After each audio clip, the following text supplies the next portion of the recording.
Andy, so yesterday was my wife's birthday. Oh, And happy belated birthday to your wife. yeah, thank you, thank you. Yeah. So, I'll pass along the regards. But she, like to obviously try to do birthday dinner Yeah. at the place of wherever they want to do or whatever they want Right. to do. And I think it's hard on a Thursday, kind of working all day. You don't maybe always want to go out. Yeah. So Sometimes we you roll to ordered the in. weekend on a Thursday, like, hey, we'll do dinner on the weekend. But yeah. Yeah. So we ordered out, and one of her favorite foods is Indian. Oh, She yeah. she loves Indian food, and we had a baptism that we went to in Raleigh a couple weeks ago, and we went to this Indian food afterwards, and it was really good. And I like Indian food. I just can't handle sometimes the spice too, like, and some of it's a little spicier than it says it is. Yeah. And that's my dilemma this morning, Andy, is when I have spicy food, Paying for you pay for it the next day, and I've paid for it already. it. So yeah, it's a great way to start the morning. That is great. I love Indian food. I think it's so good. There's so many flavors happening, and the meats and the sauces and the rice and the bread. Like, I love it. I love it. So your wife has good taste. I'm sorry your body's not agreeing with it this morning, but yeah, I'm glad you got to indulge and enjoy it. Yeah, yeah. So we got that going for us. You So get good when it's harder when you have delivery, but like, do you ever get the delicious mango drink that is available at a lot of restaurants? I'm not a big like I Don't just say get it. water at most places anymore. Oh, okay. I think you're I, saying I like don't mango. I don't experience the drink front. So All right. I prefer to eat my calories as opposed to drink it. That's fair. That's fair. That's fair. Well, good. Well, that's a good way to start the month of May, Dave, because here we are. We've gotten through April. We are in month five of 2026. We are in month five. Good gravy, it's going fast. Yeah. Closer to Christmas. So okay, Andy, let's go ahead and get started on some Do it. topics this Let's do morning. it. Let's do it. I was telling you before, Pod, I was kind of in a planning session with work for a couple of days, and I feel like I've missed some of the news that's gone on. But you've done a good job of trying to keep me updated, I Andy. try. I try. You definitely tried. So let's hit some headlines here, Okay. Andy. All right. Let's do it. And we'll just run through them. Then I want to hit some sports stuff in the midsection. Then we got our likes, dislikes. Okay. I like All it. right. So what's going on with Iran, Andy? Where are we at here? We got the Strait of Hormuz is still closed. Trump is now it's now the it's being branded after him now. We've seen weird posts. We've seen a lot of just like are we in peace talks? Are we not in peace talks? The ceasefire is just kind of like going on. And then you had Puffer Pete fucking on the Hill, like trying to defend this stuff. That's Uh, right. what's going on, Andy? I honestly I don't know. I You know, don't know. Dave, to take a word from Pete, it's defeatists like you that are holding us back from absolute victory in Iran because of $25 billion spent, and we're no further along towards Iran being denuclearized than we were before this whole mess started. Even though we've now obliterated Iran twice under this current Trump presidency, we're nowhere with Iran, Dave. Oil prices are still high. The strait is still closed. We still don't know what the fuck we're doing. We brought some military assets back. We still have a lot of military assets deployed. We don't know what they're doing over there. And I tell you, nothing's worse for a service member than sitting around doing fuck nothing, which is what a lot of Yeah, service members are doing right now. Like I've been in that situation on multiple times. It is one, infuriating, but two, it's very dangerous. It's unhealthy. Service members, soldiers sitting around with nothing to do. That's a dangerous game to play, and I've seen it play out badly in the past. Like we are hurting our service members while accomplishing nothing, Dave. Peace talks, we don't know. We don't yeah, know what the hell we're doing. We have no clue, and we're just sort of this is just the current normal. Like we're just chilling as the president considers, apparently, according to Reuters this week, that there's an assessment being made by the ILTA community. What if the president just says we won and just like ends it there? Like how will Iran react if you say that we won? Just just nonsense. Like we don't know anything. We're going to come out of this having lost service members, which Pete was very dismissive of on the Hill this week. We spent a shit ton of money, 25 billion fucking dollars. Our military munitions are depleted, and we've got nothing to show for it except the humiliation of this country and this president in front of the world. So, Dave, I don't know where the fuck we are with Iran. I don't know if anybody knows. And I think they just don't like they really just don't care either because the president was asked about oil prices yesterday and hey, just deal with it until we get this resolved. It'll be over soon, Yeah, is basically what he yeah, said. what's your problem? Yeah, and again, they caused this to happen. It wasn't like Iran had shut down the strait and said, we're taking this action against the world. No, we attacked them, and they shut something, and we've just kind of said, "Oh, okay, I guess that's the way it goes." But at least we obliterated their weapons, Andy. You're, Which, you're, in fact, if you listen to Puffer Pete's testimony this week, they haven't done that. And Iran is digging out, and Iran still is capable. So, like, the mindset in whenever we did our Midnight Hammer operation or whatever it was in June or July, that was supposed to be the end of it. yeah, That was supposed to be the end of it. But now we have had to go back and do this all over again, but to more scale. And now we're not like, despite from day one, they declared victory, military victory, and we've achieved all our military objectives. But yet, somehow, Andy, they still militarily are there. We haven't changed anything other than we've cost the American people, not just in the budget, but at the pump, at the gas, at the grocery store, all these places, and they just don't really care. They don't have a plan. There is no plan. there is no plan. There is again, there are military objectives, but there's clearly no strategic objective that's being achieved at least. Like, what we're going to go get the plutonium. We're going to go like we're just doing nothing, Dave. And again, the biggest cost ultimately, like Americans have died. Like for Yeah. what? Like for fucking what? You know what I mean? But yeah, I mean prices are higher. The world is in turmoil. Like it's just nonsense. And we have there's no semblance of a plan or a coherent strategy or anything. We just wanted to jump in and jump out and declare victory, rattle some sabers and show how tough we are.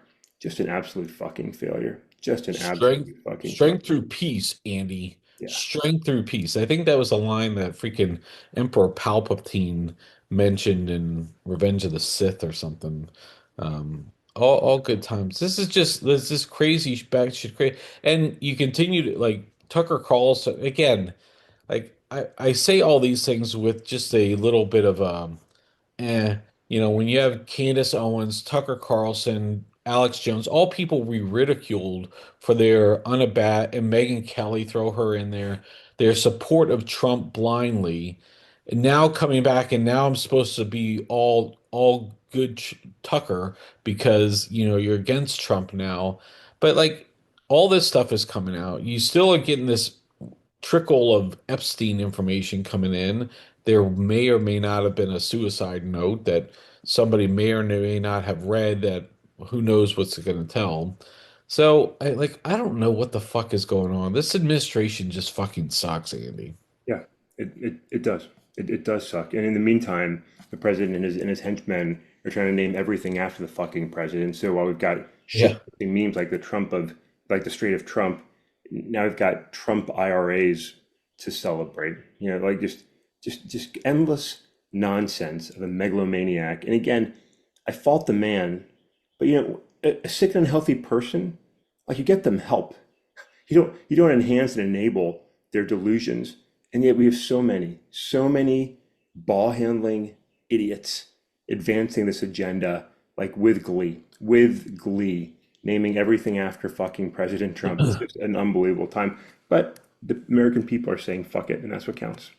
Well, that is what counts, Andy. And yeah, this Trump IRA, all these things, by the way, have failed. You remember that gold Visa car, Yeah, the gold Visa, absolute $1 million you paid. failure. Lubnik went on some podcast and said thousands of people have already done this. The actual number is one. Only Yeah, one person's ever done that. Um, and it just shows like the fucking lunacy of this administration that they continue to peddle shit. And I don't know. Okay, Andy, let's get the fuck off this. Do it. Let's go. All right, let's go to second segment here. Um, we're going to sports. All right. I All like right, so sports. Andy, a challenge many professional sports leagues are dealing with today is the challenge of tanking. Are you familiar with tanking, Andy? I am, but some of our listeners might not be, Dave. So maybe you can Okay. explain it. Yeah. All right, so tanking is this mindset that we don't have a good team, but if we're the really bad team, we'll get a high draft pick so that next year we can get the top player coming out of wherever and we can rebuild our team from there. That sounds like that's normal. In the course of events, you may be like, oh shit, our team is just not really good. Yeah. So they're going to put on players that probably shouldn't normally be out there for the purpose of like they're not trying to lose, but they're not putting their best people forward. And Yeah. as a result, they lose. And so this was popularized in baseball, about 15 years ago. The Houston Astros were just really bad. And so they put out effectively what was a minor league baseball team. And they would get the number one draft pick a couple years in a row. And they wound up getting to the point where they replenished their minor leagues and their professional team. And they won the World Series. And they went Yeah. to the World Series a couple other times. Yeah. So with that model, everyone's like, I can do that. The Orioles did that. My team, they put out a really shitty product for 2 or 3 years, got a couple good draft picks, and now they're a competitive team that they can go forward. Yeah. The problem is, though, Andy, for those Orioles, and I would say the Orioles to a lesser degree than the Astros, but for all of those, tanking generally doesn't work that well. Yeah. And in fact, teams wind up just in this endless cycle of doing this. And this is also very big in basketball, where you have, if you don't make the playoffs, you go into what they call the lottery, Andy. And the lottery is they put based on where you are from the worst team to the last worst team that didn't make the playoff, you get a number of ping pong balls, and you go in this literally a lottery ball thing, and they draw out each draft pick based on the lottery ball. And this has been a big thing in the NBA because you have not just one or two teams like baseball may have. You have 6 or 7 teams purposely trying to lose. That's right. And while baseball has been to a lesser degree, it's really been bad in basketball. And you'll have teams in the same number one fighting for number one for 3, 4, 5 years in a row, and they just can't get it because one, it's not always about the players, it's about sometimes the ownership that sucks too. Yeah. And so the NBA is trying to change all that by keep changing these mindsets. What's your feeling on tanking, Andy? I guess I'll just I stop think there. it's bullshit. I think it's bullshit, to be honest. I mean, like we saw this. I don't know if it was like publicly sort of stated, but like the Washington Wizards, formerly the Washington Bullets, were sort of stuck in a perennial suck fest for a long time. Some thought they were tanking, but they were always tanking, and they could just never get better. But I think it's really bullshit. I think it's disrespectful to the fans. Like you have to go out there and try and win games, and rebuilding is one thing. Like saying, hey, look, we know we're not going to win the championship next year. We're taking a 3, 4, 5 year approach. We're bringing a new coach, we're bringing a new GM, we're drafting some talent. We're making efforts to win. That's fine. Like take fans along for the journey. I mean, my Detroit Lions brought in Brad Holmes, Dan Campbell, new owner Sheila Fordham took the wheel, and you saw the development of the Lions, and fans were excited about the progress despite a tough start. Fans are all in. Fans deserve hope. That's part of the goal of sports. When teams go out there and are like, hey, fuck it all. We're just past halfway of the season. We're out. We're just going to throw. What are your fans paying a ton for? Like, why are fans getting out there and spending time like cheering for crap? It's disrespectful to the fans, and I think it's a disingenuous way to play the game. So, like the NBA, like I said, with the lottery, they've tried to get around some of that to make it less beneficial to be the bottom team. But it's just like just go out there and like actually work hard and win. I'll go back to the Lions again because prior to the current leadership, the Lions seem to be okay being mediocre. Go out there, sell some merch, get fans out, play some games. You're not losing games on purpose. You're not really trying to win. It's a slap to the face of the fans. And fans deserve better. And Detroit fixed that. Other teams still live that way. Like your fans deserve to be treated well by the billionaires owning professional sports franchises. Give your fans what they want and go out there and try to win. I think tanking sucks. Yeah, and I think I mean the NBA has had this challenge now for years, and so this year they're putting in or they think they're putting in a new rule, and like some of the rules are like you can't if you're like the top three, you can't be in the top three multiple years in a row or something to that effect. If you've been in the top so many others, so they're trying all these things. I think the easy solution here, and it'll never happen, is relegation Yeah, is yes, yes. if you don't every year, if you're at the bottom, you stand a chance to get pushed down to the minors. And like it won't happen because these owners are so fucking greedy. They're so protective of their things, but you don't see this happening in soccer. You don't see like on the world stage because like in the English Premier League, everyone's fighting to come up to the top, but and you don't want to lose out of that. And if That's you right. get relegated, Big that's a financial hit. Big financial hit. big financial hit. Yeah. So like I know it won't happen here, but you solve tanking that way. It, Is like if the Houston Astros are bad 3 years in a row, they go down to the minor leagues yeah. and you have to work your way back up. So What I that don't does, know. it gives other teams hope to play them better, right? So if you're a minor league team, you're starting to build something in your local community and you can win it, like you have a chance to go to the big leagues, like like that's exciting for fans, and like with the Premier League with soccer, like you see teams get relegated and teams come up, and it's typically the same teams that sort of go in that state, right? So they're competing and fighting, but there's risk, and if you lose like you lose the best players, you lose money for the next year. It can be a death spiral, and so it does create an incentive to like go out there and win games. And I think that's a great approach. And I would love to see that in baseball. I'd love to see it in all major sports. Like give teams a reason to be good.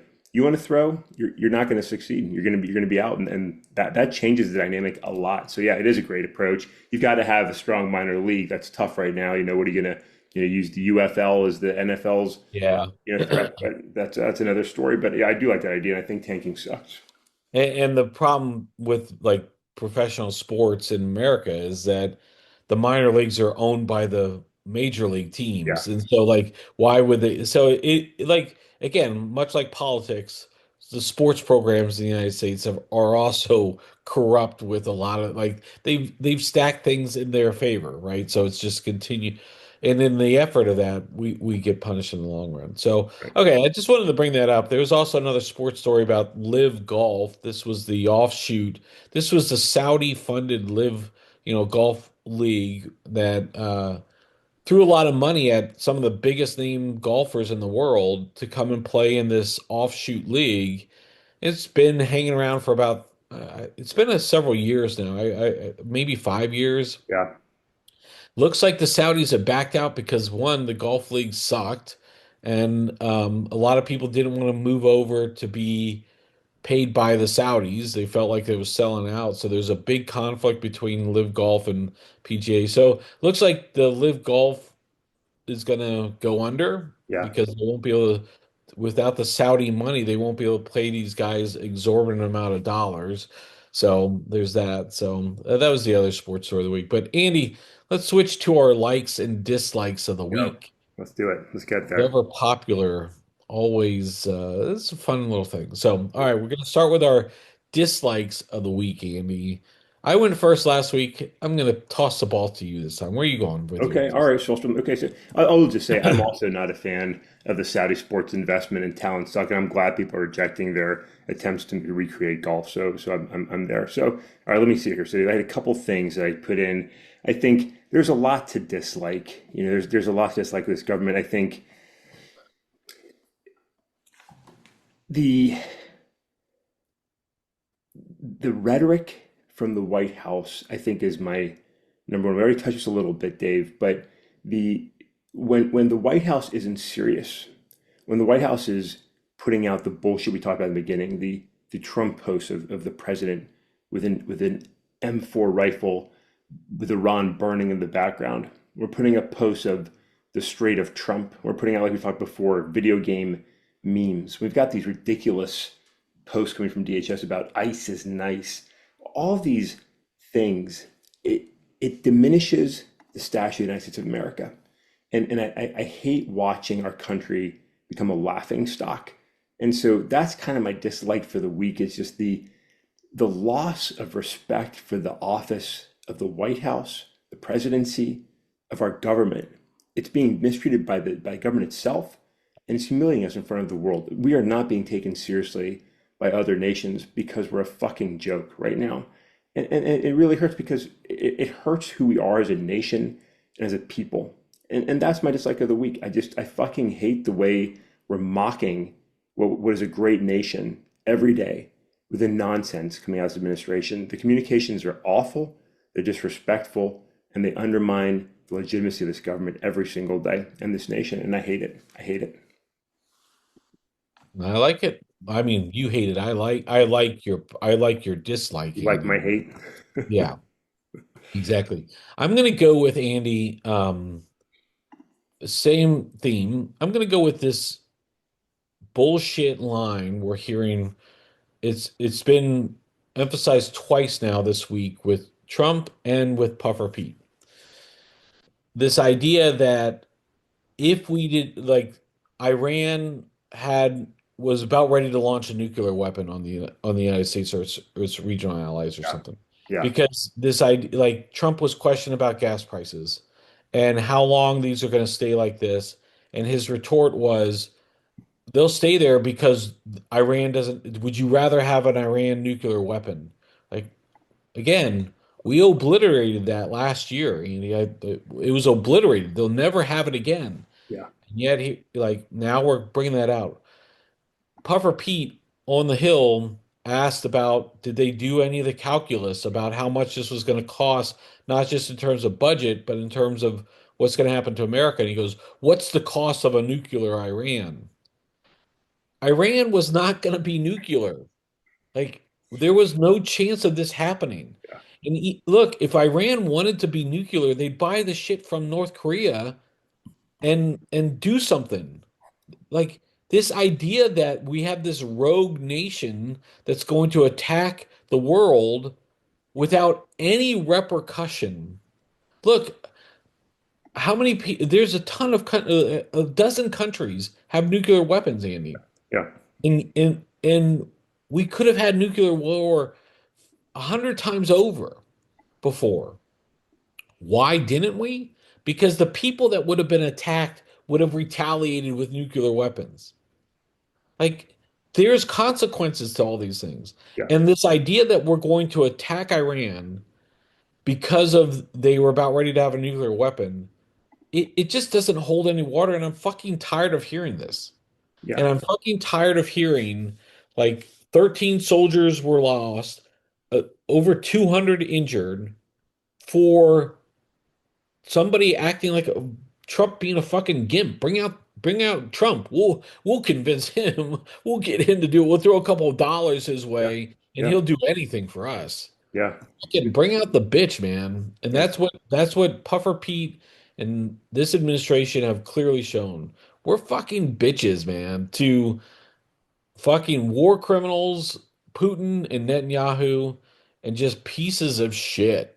Yeah. And again, don't leave Saudi Arabia out of that mix either. But you're right. I mean, Yeah, look, the Iranian nuclear threat, like, was one, not developed. While meanwhile, Pakistan, Iran, other nations, Pakistan, India, other nations have nuclear weapons, right? Not that we want to see them proliferate, but then we're pulling out of the treaties that help maintain the peace to so decrease the likelihood of the nations developing their own nuclear weapons, right? We're threatening to leave NATO. We don't like the UN. We're not playing well there. We're not keeping our agreements with Russia in place. Like we're not creating the environment that helped maintain a world order where people weren't encouraged to get nuclear weapons. And we're invading countries because they don't have nuclear weapons. We're not invading North Korea. We're invading Iran. And ultimately with Iran, like for all the threats of a potential nuclear weapon, a nuclear armed Israel is right there. And if there's ever a legitimate threat, Israel has the intelligence to identify it and to neutralize that threat. But we're not doing that. We're not doing that. So I mean, the idea of preemptive war, Dave, is a dangerous game, and here we are wasting people's lives, dollars, absolutely a lot to hate in that. So a fair dislike, a fair dislike. Yeah, there we go. All right, Andy. Let's end the week on a good note. Where are you going to go with your like of the week? Well, I hate this because it's become a very White House focused podcast episode, Dave. That's where it is. And my like of the week was related. And Dave, like, for all the bullshit, for all the nonsense, for all the insistence that the radicals are everybody else, right? The radicals are on blue sky. The radicals are those that don't support this administration. The American people are saying this administration's a fucking mess every day. And in polls, Dave, the president's poll approval ratings right now, coming out this week, 34%, like lower than Joe Biden's worst numbers. The American people do not approve of what this White House is doing. The president's ballroom project, almost 60% reject the ballroom, as they should. The American people are tired of this bullshit, and the American people, by strong numbers, are saying, no, Mr. President, no, Mr. Secretary, we're not the extremists. You're the fucking lunatic extremists, and we don't support what you're doing. And Dave, for all the stupid games being played by the political parties with gerrymandering, for the Voting Rights Act, being diminished by the Supreme Court, for all the games we're trying to play and how our votes are going to play out and how people are going to be elected, come November, a huge loss is coming for this White House and for this Republican Party, and we're going to see what happens. But it's coming. Its inevitability is coming, and so I look forward to the American people being able to celebrate rejecting everything that this White House is doing because we need to, and we're going to. There we go. Speaking of rejecting, Andy, uh, today is May. As we called out, Happy May Day, May Yep, 1st. that's right. This is a big day. I mean, it used to be really huge around the world, and there will still be a lot of protests and demonstrations today, supporting workers' rights around the world. And so it'd be exciting to see. Andy, one place that I'm super excited about and is in North Carolina, where the teachers have walked out today. And some of the school districts have had to cancel schools because there will be no teachers in North Carolina. Why, you ask? Because for 2 years, the Republican-led North Carolina government legislation has not passed the budget, and teachers have not been given their due raises for 2 years. Yeah, And teachers have also not been given the resources and materials that they've needed for many years, but specifically in the last 2 years. yeah, And while teachers continue to get shit on by absent parents who expect teachers to babysit their kids and also give them straight A's without consequence, have had enough. yeah, And frankly, I'm all here for it. Teachers are routinely paid one of the lowest, like professional sectors. Their skills continue to be undercut in many areas. And I'm glad to see the teachers are walking out today. And I hope they do more of this, Andy, because this is just not acceptable. The teachers and like doctors and health professionals, all of these groups are there for us. And they continue to get the least amount of support of any of these things, where we continue to cut corporations, all these other groups, the best benefits in the world. yeah, It's yeah. that it's wrong, Andy, and I'm here for. I'm so proud of the teachers for doing this today. So Yeah, teachers with a law support from Americans from all corners. I mean, yes, teaching is a big part of it, and that also, is protesting against other aspects of where this country is right now. It's going to be a big protest day, and I think you're absolutely right. Like teachers are raising the future, Dave. Teachers are one of the biggest investments we can make for this country, and we have to support them. And we haven't done a good job. And instead, we're condemning them and making their lives in the classroom so much harder with the politics we're dealing with the school board nonsense. So yeah, we need to stand up and support them, and I'm glad that America is doing that today. Here we go. All right, Andy, that's going to wrap up our week. It was, this fucking administration, man. I can't wait till we get to something. But we still got 2.5 years, Andy. We still got fucking 2.5 years. So, all right, with that, Andy, I hope you have a great weekend. I'm going to go check out a little lacrosse this weekend. So All right. it'll be fun. All right. So, and my daughter's coming home next week, so it'll be good. So, all right, Andy, with that, catch up with you on Monday.